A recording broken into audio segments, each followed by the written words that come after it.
চারজন আলেমকে যে মামলায় জড়ানো হয়েছে, আমি, মুফতি হারুন ইজহার, মাওলানা মাহমুদ গনবী, মাওলানা আমির হামজা, মানুষটা একজন, মামলাটা একটা।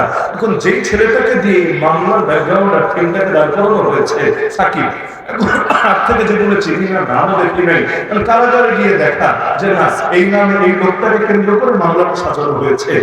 বেচারা এতটা ডিপ্রেশনে চলে গিয়েছে সেটা এই কারণে, হায় রে, আমার কথাকে কাজে লাগিয়ে আমাকে ব্যবহার করে বাংলাদেশের এমন উল্লেখযোগ্য চারজন আলেমকে পেরেশান করলো। হায়, আমার এই জীবন বাঁচিয়ে রেখে কি লাভ হবে? আমি বাঁচবই না, আমি আত্মহত্যা করবো। তার মাথায় এটা ঢুকে গেল। এখন আমরা যত বোঝাই, অন্যরা যত বোঝাই, ভাই আত্মহত্যা কোনো সমাধান না, ঠিক আছে, যে কোনো ভাবে তোমার মুখ থেকে একটা কথা বের করা হয়েছে, এখন আল্লাহ তোমাকে কখনো সুযোগ দিলে তুমি অন্য কথাটা প্রকাশ করে দিও, এতে যদি বিচারে কোনো ফায়দা হয় হবে, যদি না হয় তা না হবে। আমাদের দিলে তোমার জন্য কোনো কষ্ট নাই, কারণ তুমিও নিজের ইচ্ছায় করো নাই, ব্যবহৃত হয়েছো, ঠিক আছে। কিন্তু দেখা যাচ্ছে এর কোনোভাবে আত্মহত্যার বুদ্ধি মাথা থেকে সরানো যায় না।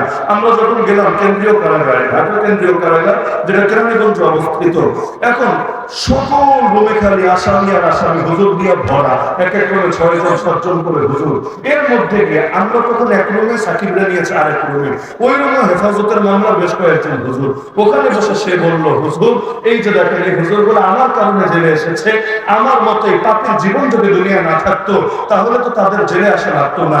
আমার জন্মটাই তো অনর্থক, নিজের জীবনে ইসলামের জন্য কিছু করতে পারলাম না, কিন্তু এতগুলো হুজুরের ক্ষতির কারণ হলাম শুধুমাত্র আমার বলদামের কারণে, আমার অবুঝের কারণে, আর আমাকে যা বলেছে সেটা আমি ওদের সাথে একমত পোষণের কারণে। তো এখন আমি এই জীবনে রাখবো না।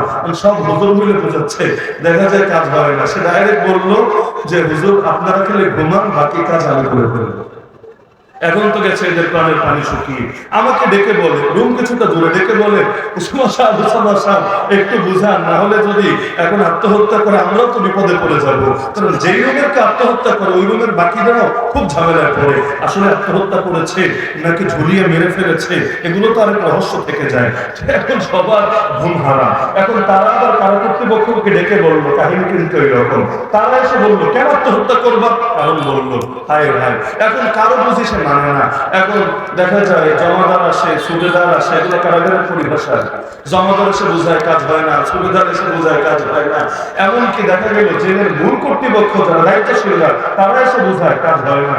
এখন দেখি বলা বলি করছি, সারা রাত বসে কোনো রকম পাহারা দেয়, সকাল হলে কাশিমপুরে, আপনাদের গাজীপুরে, কাশিমপুরে ভাগায় দিব, আপদ যা কোন রকম আপদটা বিদায় হলে আমরা বাঁচি।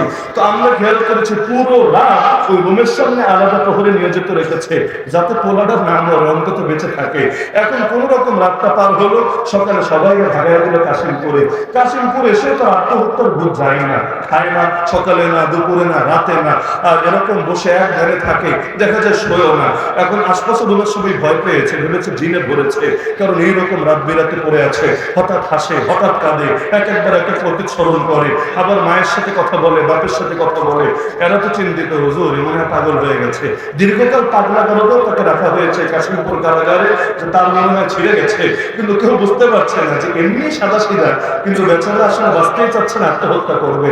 লাস্টে ওষুধ খেলো একসঙ্গে 10টা। ওই নাপাটা বলে আছে না, জ্বরের জন্য যেটা খায়, এটাই একসঙ্গে 10টা খেলো, মানে মরা তার লাগবে, কিভাবে মরবে। কিন্তু 10টা খাওয়ার সঙ্গে সঙ্গে বমি করে দিল, ওষুধও গেল বের হয়ে।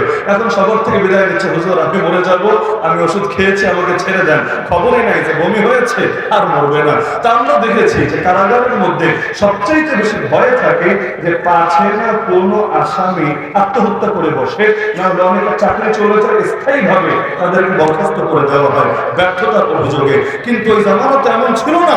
ইমাম আহমদ বিন হাম্বলকে যেভাবে পাচ্ছে সেভাবে জুলুম করছে, নির্যাতন করছে, জবাবদিহির কোনো চিন্তা নাই। আর ওই জামানাতে গণতন্ত্রের জামানাও না। অবশেষে তার এক শাগরেদ তাকে বলল, হুজুর সবাই তো আপোষ করে নিল, যেই কয়েকজন অবিচল ছিল একে একে তারাও মরে গেল, এখন আপনি একা বাকি আছেন। এই বুড়া বয়সে আপনার পিঠের গোশতগুলো পর্যন্ত কিমা হয়ে গিয়েছে, আর কত? আল্লাহ তাআলা আপনাকে মাফ করবেন, আল্লাহর ওয়াস্তে আপনি এখন অন্তত একটু নমনীয় হন, আপনি তারা যা বলে সেটা মেনে নেন, আল্লাহ আপনার ওজরকে কবুল করবেন। তিনি বললেন, শোনো আমি তোমার দিনের দরদ বুঝি, ইসলামের মাসালা বুঝি। কারণ ইসলাম জান বাঁচানোর জন্য কুফরি কথা বলাটা জায়েজ রেখেছে, তো সেখানে তার জন্য এই ছাড় না থাকার তো কোনো যুক্তি নাই। তো তিনি বললেন, শোনো সাগরে, আমি তুমি যা বলেছো হুবহু মেনে নেব, তার আগে একটা কাজ আল্লাহর রাস্তা তুমি করো। তুমি একটু তারা ফটকের সামনে ঘুরি দিয়ে দেখে আসো বাইরের পরিবেশটা কি, যা দেখবো হুবহু তাই এসে আমাকে বলবো, এর ভিত্তিতে আমি সিদ্ধান্ত নিব। সাগরের গেল, ভাবলো কারা ফটকের বাইরে কি আছে, কিন্তু আসলো, এসে দেখে সুবহানাল্লাহ, হাজার হাজার আলেম এবং তালেব ইলম দত কালি নিয়ে, কলম নিয়ে, কাগজ নিয়ে রেডি আছে যে খালকে কোরআনের এই মাসালায়, এই আকীদার ব্যাপারে ইমাম আহমদ বিন হাম্বল সর্বশেষ কি মত প্রদান করে।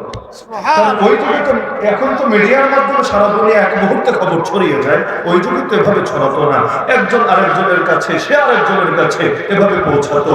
তো ওই যুগে তো এগুলো সংকলন করতো কলমের দ্বারা। তো দেখলে ইমাম আহমদ কি মত দেয়, এজন্য সকলে মিলে কাগজ কলম নিয়ে বসে আছে, তারা লিখবে বলে। এসে যখন জানালো, বললো, দেখো সাগরে, আমি যদি এখন এই কুফরি কথা বলি, আমার জান তো বেঁচে যাবে, কিন্তু জাতির ইমানের কি হালত হবে। এই যে হাজার হাজার আলেম এবং তালেব ইলম আমার মত হিসাবে এই কথাটা সংকলন করবে, তারা এক একজন এক এক এলাকায় ছড়িয়ে যাবে। কেউ যাবে কুফায়, কেউ বসরায়, কেউ শামে, কেউ ইয়ামানে, কেউ ফিলিস্তিনে, কেউ মিশরে, কেউ মক্কায়, কেউ মদিনায়। এই যে সারা দুনিয়ায় হয়তো শতাব্দীর পর শতাব্দী, যুগের পর যুগ মানুষ আমার মত হিসাবে এই মতটা জানবে এবং তারা চিন্তা করবে, হায় ইমাম আহমদ কি ভুল বলতে পারে, ইমাম আহমদ যা বলেছে অবশ্যই দলিলের আলোকে বলেছে, চল আমরা এই মত পোষণ করি। এই যে আমার একদিনের একটা স্বার্থবাদী আচরণের কারণে এই যে হাজার হাজার লক্ষ লক্ষ কোটি কোটি মানুষের ঈমান বরবাদ হবে, আরে বলো কিয়ামতের দিনের দায় কে নেবে? আমি কোন মুখ নিয়ে হাজির হব আল্লাহর রাসূলের সামনে? কি বুঝলেন? আলেমের বিষয় সাধারণ মানুষের বিষয় এক না। সাধারণ মানুষ ধরেন পান্তা ভাত, পান্তা ভাত খেতেও মজা কম, পচলেও গন্ধ কম। আলেম বিরিয়ানি খেতেও ভারী স্বাদ, তবে পচলে ভারী দুর্গন্ধ। একজন আলেম সে চাইলে গোটা একটা জাতিকেও আলোকিত করে তুলতে পারে, আবার একজন আলেম চাইলে গোটা একটা জাতিকে নিয়ে জাহান্নামের দিকে ছুটতে পারে। জাতি টের পাবে না তাদেরকে কিভাবে মিসগাইড করে জাহান্নামের দিকে নিয়ে যাওয়া হচ্ছে। সুতরাং অন্যদের বিষয় আলাদা, আলেমের বিষয় আলাদা। না হলে আমাকে বলেন, ইমাম আবু হানিফাকে কারাগারে লাশ হতে হলো কোন দুঃখে? অপরাধ কি? আরে তিনি তো জঙ্গিবাদী মামলাও খান নাই, বিস্ফোরণ মামলাও খান নাই, আইসিক মামলাও খান নাই। অপরাধটা কি? অপরাধ হলো তাকে প্রধান বিচারপতির পদ অফার করা হয়েছে, তিনি এটা গ্রহণ করতে রাজি হন নাই। কেন? তার যুক্তি হলো, যেই রেজিম নিজেই জানেন আমি যদি তাদের সরকারি কর্মকর্তা হই, তাহলে জাতি এর দ্বারা এই বার্তাই পাবে, মনে হয় এই রেজিম ভালো, তারা ন্যায় এবং ইনসাফের প্রতীক। এই যে আমার দ্বারা এতগুলো মানুষের ভুল মেসেজ যাবে, এটার দায় কিয়ামতের দিন কে নেবে? দুই নম্বরে, তোমরা তো আমাকে স্বাধীনভাবে বিচার করতে দিবা না, আমাকে কোরআন সুন্নাহর পক্ষে থাকতে দিবা না। যেমন যারা দালালি খাতায় নাম রাখায়, চাইলেও কিন্তু মুখ দিয়ে স্বাধীনভাবে কোরআন হাদিসের কথা বলতে পারে। আমরা তো আগে দেখি আল্লাহ কি বলেছেন, রাসূল কি করেছেন, বাস আল্লাহ খুশি থাকলেই চলবে, আল্লাহ নারাজ হলেই শেষ। কাউকে কাউকে পাশাপাশি আরেকটা দেখতে হয়, আল্লাহ তুমিও বেজার হও না, অমুক আর তমুক তুমিও মনে কষ্ট নিও না। উভয়কুল ঠিক রাখতে হয়, কিন্তু উভয়কুল ঠিক রাখা কখনোই সম্ভব না। দুই নৌকায় পা দিলে গন্তব্যে যাওয়া যায় না, উল্টো মাঝপথে ডুবে মরতে হয়। এরকম এক হাল। প্রতিটা বাক্য বলার আগে, প্রতিটা শব্দ উচ্চারণ করার আগে হাজারবার চিন্তা করতে হয়, কোনটা জানি কার বিরুদ্ধে চলে যায়, জানি নসিবে কি ঝুঁকে যায়। এভাবে কোরআনের কথা বলা যায় নাকি? আর এভাবে যদি কোরআনের কথা বলাই যেত, আল্লাহর নবীর চাইতে বড় হিকমতওয়ালা কেউ ছিল না, কেউ হবে না, অসম্ভব না। আল্লাহর নবী এমন তরিকায় দাওয়াত দিতেন যাতে আবু জাহল, আবু লাহাবের মনে কোনো কষ্টই না আসতো। কারণ আল্লাহ তার উপর ফরজ করেছেন, উদউ ইলা সাবিল রাব্বিকা বিল হিকমা। হে নবী, তুমি তোমার রবের পথে মানুষকে দাওয়াত দিবা হিকমতের সাথে। হিকমত মানে যদি হয় গোলামি হওয়া, হিকমত মানে যদি হয় হকের কথাগুলোকে চেপে যাওয়া, তাহলে আমার নবীর ব্যাপারে কি বলবেন? তিনি কি হিকমত বোঝেন নাই? তিনি কি হিকমতের উপর আমল করেন নাই? তাই নবীর জীবন থেকে আমরা এই হিকমত শিখি না, বরং আমরা নবীর জীবন থেকে এটা বুঝি, যেখানে যা দরকার সেখানে সেটা দেওয়ার নাম হিকমত, যেখানে নরম দরকার সেখানে নরম দেওয়ার নাম হিকমত, যেখানে গরম দরকার সেখানে গরম দেওয়ার নাম হিকমত, তায়েফও হিকমত, বদরও হিকমত, মক্কি জিন্দেগিও হিকমত, মাদানী জিন্দেগিও হিকমত। কোনটাকে হিকমত থেকে খালি বলবেন? আল্লাহ রাসূল বলেন সন্তানের বয়স যখন 7 হবে তাদেরকে নামাজের আদেশ দিবা, বয়স যখন 10 হবে তাহলে আদেশ না, অবলিগুহুম আলাইহা ওয়া হুম আবনাউ 10 সিনিন, তখন নামাজের জন্য যদি না পড়ে প্রয়োজনে পিটাবা, পিটিয়ে পিটিয়ে হলেও নামাজ পড়াবা। তার মানে 10 হওয়ার আগে নামাজের জন্য পিটানো হিকমত না, আর 10 হওয়ার পরে খালি মিষ্টি মিষ্টি কথা বলে সীমাবদ্ধ থাকার নাম হিকমত না, বরং 10 হওয়ার আগে মিষ্টি কথা বলার নাম হিকমত, 10 হলে নামাজের জন্য পিটানোর নাম হিকমত। তবে নবীর জীবন থেকে এটাই বুঝি, ডাক্তারের হাতেও ছুরি থাকে, ডাকাতের হাতেও ছুরি থাকে, বুঝেছি? কিন্তু দুই ছুরিকে আমরা একভাবে মূল্যায়ন করি না। খুনির হাতেও অস্ত্র থাকে, আইন শৃঙ্খলা রক্ষাকারী বাহিনীর হাতেও অস্ত্র থাকে, ইসরায়েলের হাতেও অস্ত্র। ফিলিস্তিনের প্রতিরোধ যোদ্ধা যাদেরকে হামাস বলে, মূলত হলো হারাকাতুল মুকাওয়ামা আল ইসলামিয়া, ইসলামী প্রতিরোধ যুদ্ধ। তো এই যে প্রতিরোধ যোদ্ধা যারা, তাদের হাতে অস্ত্র, দুই অস্ত্র কিন্তু দেখতে এক না। ডাকাতের ছুরি গজবের ছুরি, ডাক্তারের ছুরি রহমতের ছুরি। খুনির হাতের অস্ত্র গজবের অস্ত্র। আইন শৃঙ্খলা বাহিনী বাস্তবেই যদি আইন শৃঙ্খলার কাজে নিয়োজিত থাকে ইসলামের নির্দেশনার আলোকে, তার হাতের অস্ত্র রহমতের অস্ত্র। তো দেখতে জিনিস এক হলেও কাজ কিন্তু এক না। আবু জাহলের হাতেও বিশাল তরবারি, মুহাম্মদুর রাসূলুল্লাহ সাল্লাল্লাহু আলাইহি ওয়াসাল্লামের হাতেও বিশাল তরবারি। দুই তরবারি এক না। আর আবু জাহলের তরবারি জঙ্গি হাতের তরবারি, আল্লাহর রাসূলের তরবারি পবিত্র হাতের তরবারি। নারে তাকবীর, নারে তাকবীর, সাবিলুনা সাবিলুনা আল জিহাদ, বদরের হাতিয়ার, গর্জে ওঠো আরেকবার, বদরের হাতিয়ার, বদরের তলোয়ার, নারে তাকবীর। শাহজালাল গোবিন্দের হাতেও তলোয়ার দেখা যায়, শাহজালাল মুজাদ্দিদ আমাদের হাতেও তলোয়ার দেখা যায়। এই দুটোকে কেউ যদি এক বলে চালিয়ে দিতে চায়, বুঝতে হবে ওর মস্তিষ্কে শয়তান বিষ করে নিচ্ছে। এই যে বর্তমান দুনিয়ায় মুসলমান মাইর খায় আর মুসলমানদেরকে জঙ্গি বলে গালি দেয়। আফগানিস্তানের মধ্যে মুজাহিদদেরকে জঙ্গি বলা হয় না, এখনো বলে না। বড় মজা লাগতো আমার, এই যে 15 আগস্ট স্বাধীন হলো আফগানিস্তান, আমরা কিন্তু তখন কারাগার। পত্রিকার মাধ্যমে শুধু রিপোর্ট জানি, অন্য কোনো মাধ্যম নাই। এখন 15 আগস্টের আগে আমরা পত্রিকায় দেখতাম, সেখানে লিখত তালেবান জঙ্গিরা আর আশরাফ ঘানি সরকার। মনে করেন আশরাফ ঘানি সরকারের বাহিনীর বিরুদ্ধে তালেবান জঙ্গিরা হামলা চালিয়ে এই ক্ষতি করেছে।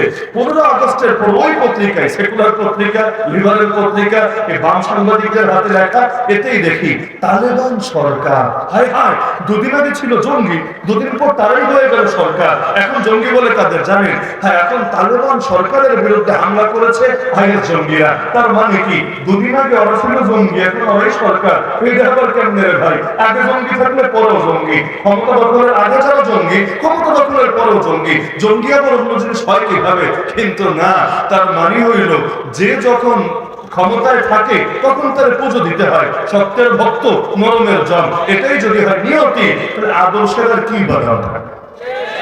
এই আমেরিকা চুক্তি করে না এদের সাথে, তালেবানের সাথে চুক্তি করেছে না, জঙ্গির সঙ্গে আবার চুক্তি করে কেন? জঙ্গির সঙ্গে যে শান্তি চুক্তি করে ওরা বড় জঙ্গি। এজন্য বলে সরি থুকু, আমাদের বুঝতে ভুল হয়েছে। আমরা ভেবেছিলাম ওরা জঙ্গি, ওরা আসলে সশস্ত্র স্বাধীনতাকামী বিপ্লবী। 19 বছরে বুঝলা না, লাস্টে এসে এখন বুঝা কেমনে বুঝলা? এটা কি মানসিক বিদ্যার দ্বারা বুঝলা, না কোনো হুজুরের বয়ান শুনে বুঝলা? বলবে না, মায়ের উপরে ওষুধ নাই, এই মাইকটা হচ্ছে। এটাই তো বাস্তবতা, দেখেন না?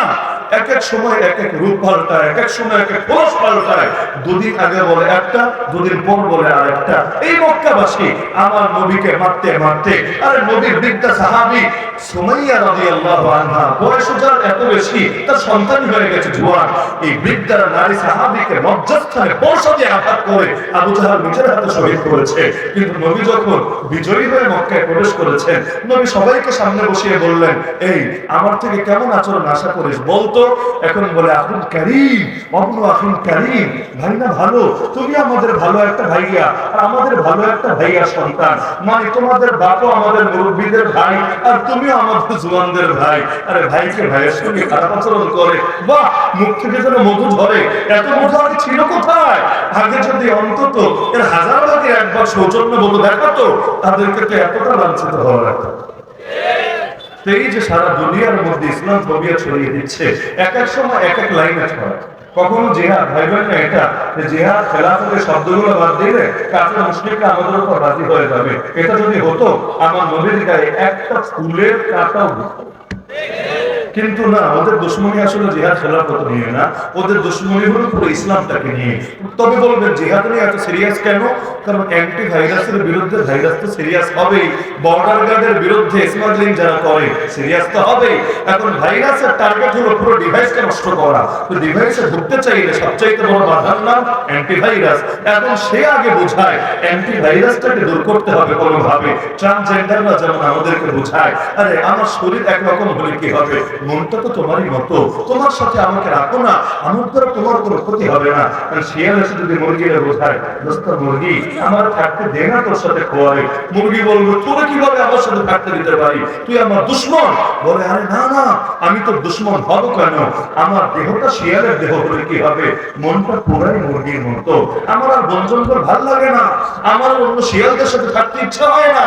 আমি এখন থেকে তোর সখী, তোর দোস্ত, তোর জিগরি দোস্ত হয়ে থাকবো বাকি সারা জীবন। এখন থেকে আমরা বিয়ের জিয়ের বয়ফ্রেন্ড জাস্টফ্রেন্ড আর যা কিছু আছে সবই থাকতে দে না আমার সাথে। ওর কথায় যদি প্রভাবিত হয়ে মুরগি থাকতে দেয় এক রাতের জন্য, রাতের বেলা থাকতে তো দিবে, সকালে শিয়ালকেই পাওয়া যাবে, মুরগিরা চলে পাওয়া। এখন এক এক সময় এক এক বুদ্ধি এক এক লাইনে ঢোকে। কাদিয়ানিরা দেখেন না বাস্তবে কাফের, কিন্তু বলে ট্রান্স মুসলমান, আর কি ট্রান্সজেন্ডার না, ট্রান্স মুসলমান। এরা বলে আরে আমরাও তো মুসলমান, থাকতে দাও না তোমাদের সাথে, কেন রে তোরা তোদের পরিচয় নিয়ে থাক না, আমাদের সাথে থাকলে কি হবে? বলে বোঝো না, তোমাদের সাথে থাকলে না কয়েকটা মুসলমান কবজ মুসলমানকে স্বীকার করতে পারবো, পরিচয় ভিন্ন হলে তো আমাদের দলে কেউ আসবে না, আমরা ইস্তেমা করব, আমরা এই করব, আমরা সেই করব। অশিক্ষিত অবজ মুসলমানরা ভাববে আরে হুজুর মানুষ, খারাপ কথা কি আর বলবে, যাই না, আসবে মুসলমান হয়ে বের হয়ে যাবে কাফের। এখন কত লাইনে কতভাবে ফোবিয়া ছড়া। এই যে ঘটনা নিয়ে আজব তামাশা শুরু হয়েছে, ঘটনার চেয়ে সহজ ট্রিটমেন্ট আছে নাকি দুনিয়া? আরে ঘটনা কি কোনো কঠিন বিষয় নাকি? এখানে ঘটনা ছাড়া লোক কে আছে? কিছুকাল আগে দেখা যেত আমাদের দেশের কিছু তথাকথিত ল্যাংজা কাটা শিয়াল, ল্যাংজাকাটা শিয়াল মানে ওদের বাপদাদা তো আসলে বান্দর ছিল, ওরাই তো বলে বান্দরের নাতিপুতির তো ল্যাংজা থাকবে স্বাভাবিক, তবে সময়ের বিবর্তনে বিবর্তিত হতে হতে ল্যাজগুলো পরে সাইজে একটু বড় হয়েছে, তবে রক্তে তো বান্দরের রক্তই মিশে আছে। বান্দর যেমন সারাদিন লাফালাফি করে, মানুষের ডিস্টার্ব করে, এগুলো এই বান্দরের মতো আচরণ না করলে ভালো লাগে না। এই কয়েকদিন আগেও দেখেছি এইরকম কথা লিখেছে, ঘটনা নাকি অমানবিকতা, ঘটনা নাকি একটা প্রাণী সুলভতা, এটা কোনো মনুষ্যত্বের কাতারেই পড়ে না। ইসলামে নাকি খতনার কোনো বিধানই নাই, এগুলো মোল্লা মুর্শিদ যখন দেখেছে না এগুলো বলে কাজ হয় না, এগুলো পাবলিক খায় না। এখন শুরু হয়েছে আজীব এক টেকনিক, যেমন আগে আমাদেরকে শেখাতো দুটো সন্তানের বেশি নয়, একটি হলে ভালো হয়। কয়জন এই কথা কানে নিয়েছে? ওই শহরে কিছু এলিট বড় শিক্ষিত, ওরা শুধু কানে নিয়েছে 5 বছর মজা করবো, এরপর 2টা বাচ্চা নেবো, থাক নেই 2টাই বউ, এত ঝামেলা যাওয়ার কি আছে? কারণ বউ ব্যস্ত, জামাই ব্যস্ত, বাচ্চা পালার তো মানুষ নেই, কাজের মহিলা দিয়ে পালায়, তাও আজে বাজে ঝামেলার কোনো শেষই নাই। তোদের কাছে বাচ্চা একটা বোঝা, তো 2টাই তো বেশি কিছু। কিন্তু আপনারা কানে নিয়েছেন? আর নিয়েছেন। উপরন্তু ব্রিটেনে পর্যন্ত, বাংলাদেশে রাখেন, ব্রিটেনে পর্যন্ত রিপোর্ট হয়েছে যে আগামী কয়েক দশকের মধ্যে মুসলমান হবে সংখ্যাগরিষ্ঠ। কেন? একদিকে আমাদের সিলেটিরা তো আছেই, যারা ব্রিটেনদারে মোটামুটি বড় একটা অংশে দখলে রেখেছে, এর বাইরে নিত্য নতুন যাচ্ছে, যদি এখন যাওয়ার হার কম আইন কঠিন হওয়ার কারণে, কিন্তু যে হারে মুসলমানদের বাচ্চা কাচ্চা হচ্ছে, আর নমুসলিম তো আছেই, ইসলামের দাওয়াতে প্রভাবিত হয়ে অনেকে মুসলমান হচ্ছে। তো একদিকে নমুসলিম, আর একদিকে এই প্রবাসীরা, আবার আর একদিকে হলো যে হারে বাচ্চা কাচ্চা, হায় রে কি যে আছে কপালে, এখন ভয় পেয়ে গেছে কয়েকদিন পর মুসলমানরাই তো যাবে সংখ্যাগরিষ্ঠ হয়ে। কারণ মুসলমান জানে বাচ্চা বেশি হলে ক্ষতি হয় কার? ওদের। আর বাচ্চা কম হলে লাভ হয় কার? লাভ আল্লাহ এবং তার রাসূলের। কারণ রাসূল বলেন নাই এমন নারীকে বিয়ে করো যেই নারীর একটা গুণ হলো বেশি বাচ্চা জন্ম দিতে সক্ষম। তাহলে কি হবে? আমি কিয়ামতের দিন গর্ব করব তোমাদেরকে নিয়ে। তাহলে আল্লাহর নবীর গর্বের কারণ যে হতে পেরেছে, কত বড় কপাল ভালো আছে। আমাদের হুজুররা মনে এই লাইনে এগিয়ে আছে এখনো পর্যন্ত আর কি, অন্যদের তুলনায় এমনি সব লাইনে আছে। বাকি ধনীদের চাইতে গরিবরা এগিয়ে, গরিবদের মধ্যে হুজুররা আরেকটু এগিয়ে। আলহামদুলিল্লাহ সুম্মা আলহামদুলিল্লাহ। আবার যারা মাসনা সুলাসা রুবা করেছে ওরা তো আরো বেশি এগিয়ে, যদি সবগুলো হক ঠিকঠাক করে আদায় করে। এখন আগে এভাবে বলতো কিন্তু বেশিরভাগ লোকে কানে নিত না। এজন্য দেখেন সিজারকে কিভাবে এস্টাবলিশ করেছে। সিজার যদি এত ভালো জিনিসই হয় তাহলে ইউরোপ আমেরিকায় সিজারের হার তো সবচেয়ে বেশি থাকার কথা, কারণ উন্নত বিশ্ব উন্নত প্রযুক্তি সবচেয়ে আগে ব্যবহার করবে, এটাই যুক্তির কথা। কিন্তু ওদের দেশে সিজারের হার কত, আমাদের দেশে সিজারের হার কত? এমনকি এই দেশেও যারা বড় বড় নায়িকা গায়িকা টাইপের, ওদের মধ্যে সিজার হয় কয়টা, আর একদম সাধারণ মানুষদের মধ্যে সিজার হয় কয়টা? এত সিজার কেন বেড়ে গেল? আপনি বলবেন না হুজুর আগেকার মহিলারা শক্তিশালী ছিল এখন দুর্বল হয়ে গেছে, এজন্য নরমালি হয় না, অপারেশন করে বের করা লাগে। আরে ভাই থাকেন তো শহরে, এজন্য মহিলারা দুর্বল হয়ে গেছে এমনটা মনে হতে পারে। গ্রামে গিয়ে দেখেন না পুরুষরা, আপনারা পুরুষরা শহরে আর কি পরিশ্রম করেন, গ্রামের মহিলারা এখনো অনেকের চাইতে 10 গুণ বেশি পরিশ্রম করে। ওই একেবারে ফজর হওয়ার আগ থেকে যে শ্রম দেওয়া শুরু করে ওই রাত 9টা 10টা পর্যন্ত শ্রম দেওয়া চলতেই থাকে, এত বেশি পরিশ্রম। অনেক টকবকে নওজওয়ানদের যদি এর 10 ভাগের 1 ভাগ দেয়, একদিন করার পর দ্বিতীয় দিন ওরা বিছানা থেকে টেনে উঠানো যাবে না। তো দেখা যাচ্ছে এখনো এই দেশের উল্লেখযোগ্য সংখ্যক নারী শারীরিকভাবে শক্তিশালী আছে, কর্মঠ আছে, আর স্বাস্থ্যগত বিভিন্ন কারণে অসচেতনতার কারণে হয়তো একটা বয়স যাওয়ার পর তারা বিভিন্ন রোগ ব্যাধিতে ভোগে, সেটা ভিন্ন আলাপ। কিন্তু এর মানে এটা না সবাইকে গণহারে সিজার করতে হবে। এর পেছনে আমার যুক্তি বলে, আমার বিচার বিশ্লেষণ বলে গভীর এক ষড়যন্ত্র লুকিয়ে আছে।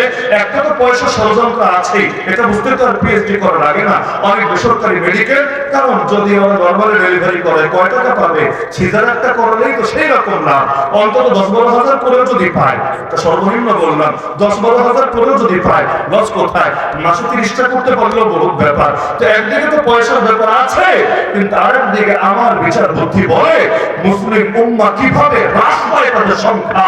কারণ মুসলমান যত কমবে ওদের যুদ্ধ তত সহজ হবে, কারণ প্রতিটা মুসলমানকে নেওয়ার ভয় থাকে। যদি